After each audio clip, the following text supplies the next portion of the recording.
Breakfast, smash it indeed. Smashing it with Paul Brislen talking high tech now. Thank you very much to Paul Brislen on Twitter as well. Twitter.com/Paul Brislen. Stuff ain't making sense today, Paul, but anyway, there we go. It's all good. All good. It's because of the topics, isn't it? Yeah, it is. It is. First up today, we are talking porn. Porn, yep. Paul on porn at 9:10. That's all right, because just before the news I was talking poos, so... Well, it's a win-win, From really. poos to porn. Were you? That's outstanding morning for you. Not only, not just any ordinary poos, frozen poos on the moon. Look. And it's an important point that I'm glad you've raised. Yeah. Yeah. Well, actually, I don't know, because Dylan couldn't answer it for me, but I was wondering whether or not they left their waste on the moon, that kind of waste. Or did they pack out their trash? Yeah. But they left a lot of waste on the moon, but I don't think they left that kind. No?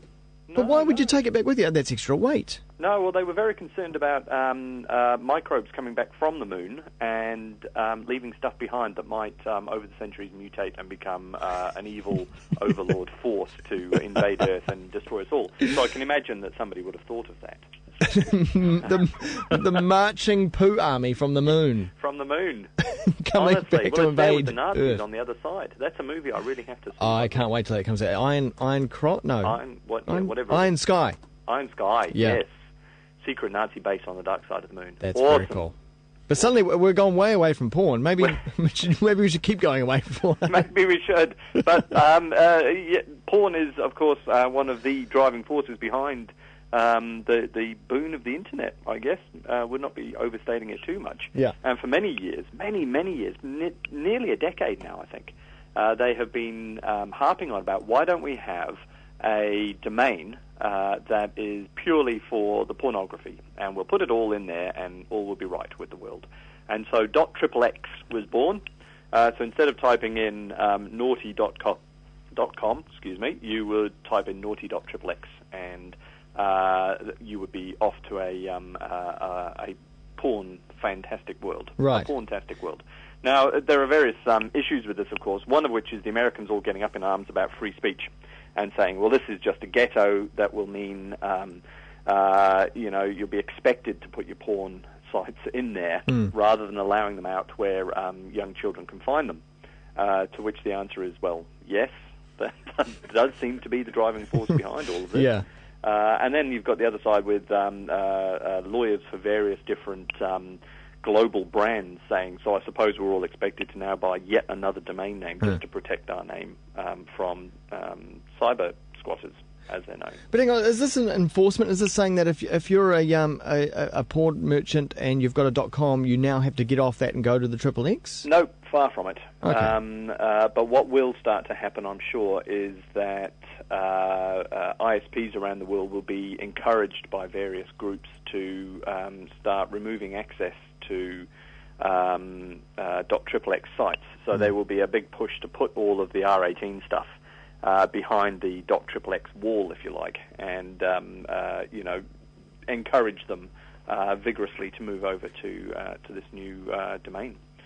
So ultimately, that will be the end goal, but there's no enforcement ability to make anybody sell off their existing domain names or move over to a new one. So.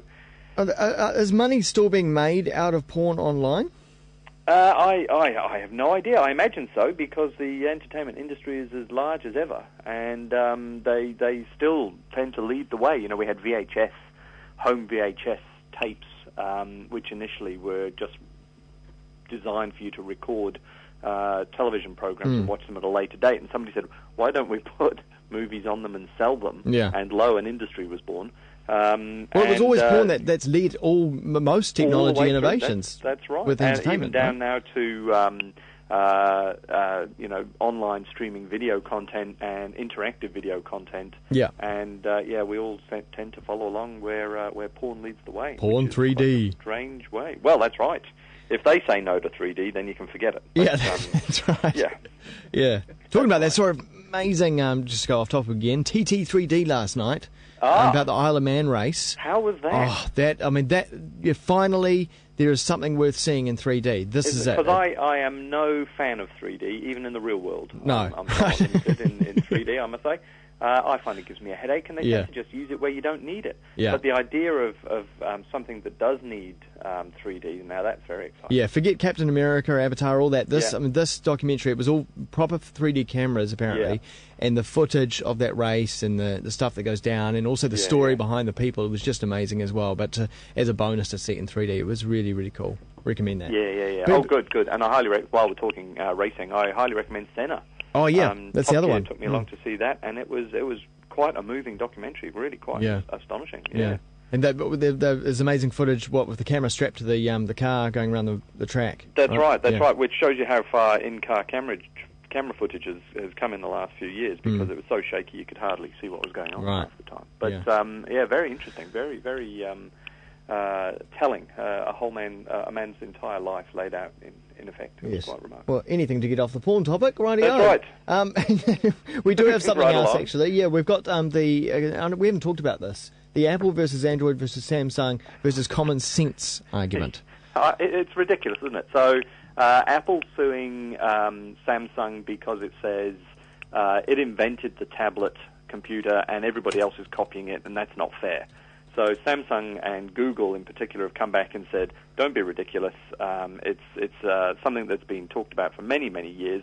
Look, back in 1968, Stanley Kubrick put a tablet computer in 2001: A Space Odyssey. So don't try and come the raw prawn and tell us that you invented the damn thing, because you didn't. So Samsung and Apple have been going at it hammer and tong. And most alarmingly, in Europe, Samsung is barred from releasing the Samsung Galaxy tablet in a number of markets because of legal action pending from Apple, which is just nuts. Yeah. You know, I can understand patenting a new piece of technology and the way that it works, but to be able to patent things like using a touch screen to interact with a computer system, that is not. I'm sorry, that's just not patentable. We're lucky here in New Zealand. The Galaxy Tab 10.1 has been released, and I've had one for less than 24 hours, so I can't give you a full review just yet. But it's a nice piece of kit, that's for sure. Yeah. With the front and back camera, to be able to do that interactive stuff. It seems to have heaps of grunts, really, really fluid in motion, and it's with the gingerbread. Oh, that's right. It's gingerbread. Gingerbread grunts, moving smoothly and cleanly. It's just nice. It's a thing of beauty, isn't it? Yeah, and what it needs is the developers who have made the apps for the phone to upscale those correctly to the tab, because I was noticing a lot of my apps that I was using on my phone didn't look quite right on the tab. They don't look too good. No. Yeah. And iPhone's the same. In the early days of the iPad, there were a lot of apps that were just basically a blown-up version of the iPhone app, which isn't quite right. You want it to actually look good on a screen that's that big. But it's good. It's good to see this proliferation of tablet devices. Yes. I think it's fantastic. I mean, there can't just be one, can there? No, and I'm sorry, Apple. I know that the copyright and patent laws require you to vigorously defend your patents and your trademarks and all that kind of stuff, and I get that, but this is actually withholding productivity gains. It's actually getting in the way of innovation, not encouraging it, and that's not what the patent system should be all about. No, that's not cool. It's a bit like copyright. This isn't actually an issue with patents itself. It's how it's being interpreted and applied in the real world that's really at fault here. Have you got letter number 1 yet?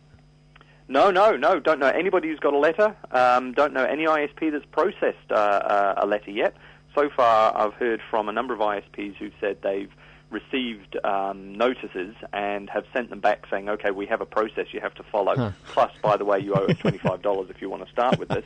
And not one that I've contacted anyway, has responded. But Orcon, Chief Executive Orcon, saying that they've noticed a traffic drop. Yes, 10%. And I've heard from other ISPs as well, the steepest drop, it ranges from 10 to 30% drop in traffic. Now, this has happened overseas as well when these kinds of laws are introduced. Really, you've just got a small handful of people who are responsible for a large amount of the torrent work, suddenly holding their breath for a bit to see what happens, and give them a couple of weeks, they'll be back at it. But I tell you what, if less people are listening to Britney Spears or watching Glee 3D, then it's a win, really. It's a win. We all benefit as a result, really. Yes. Yeah. Thank you very much, Paul. That's all right. Wales for the cup. Twitter.com/Paul Brislen.